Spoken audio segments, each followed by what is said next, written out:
Without oven বাড়িতে বানানো একটা স্ট্রবেরি কেকের রেসিপি শেয়ার করি। শুধু স্ট্রবেরিটা আর ফুড কালারটা মার্কেট থেকে আনতে হয়েছে, বাকি ভ্যানিলা এসেন্স, চিনি, ডিম, দুধ এগুলো তো বাড়িতে থাকেই। তো ঘরোয়া পদ্ধতিতে একদম ঘরোয়া উপকরণ দিয়ে স্ট্রবেরি কেকটা বানাচ্ছি। একটু চিনি গুঁড়ো করে নিয়েছিলাম, তার সাথে একটু পরিমাণ মতো 1 কাপ ময়দা, ভেজিটেবল অয়েল, তার সাথে সামান্য পরিমাণ একটু নুন, একটু বেকিং সোডা, একটু বেকিং পাউডার দিয়ে একটু ফুড কালার দিলাম।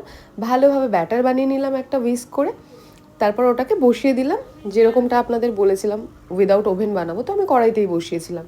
তো তারপরে যাবতীয় স্ট্রবেরিগুলো কেটে নিলাম। তারপরে হুইপড ক্রিমটা আমি ডিলেক্টার ইউজ করেছিলাম, তো হুইপড ক্রিমটা একটু ফ্রোজেন থাকলে ক্রিমটা বেশি ভালো হয়। তো কেকটা হয়ে গেল 1 ঘন্টা 10 মিনিট মতো সময় নিয়েছিল।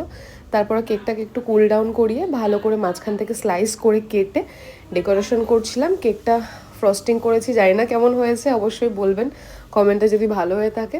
তারপরে স্লাইস করে রাখা স্ট্রবেরিগুলো দিয়ে সুন্দর করে পাশে ডেকোরেট করছিলাম, সাজাচ্ছিলাম কেটে কেটে। আর একটু ক্রিমের মধ্যে আর একটু হোয়াইট ক্রিমটার মধ্যে যেটা বেঁচে গেছিলো ওটার মধ্যে একটু জাস্ট ফুড কালার মিশিয়ে ফাইনাল ডেকোরেশনটা এটা হয়েছিল লুকটা।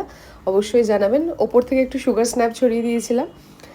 তো এই প্যাকেটের মধ্যে যাচ্ছে কেকটা একটা বন্ধুর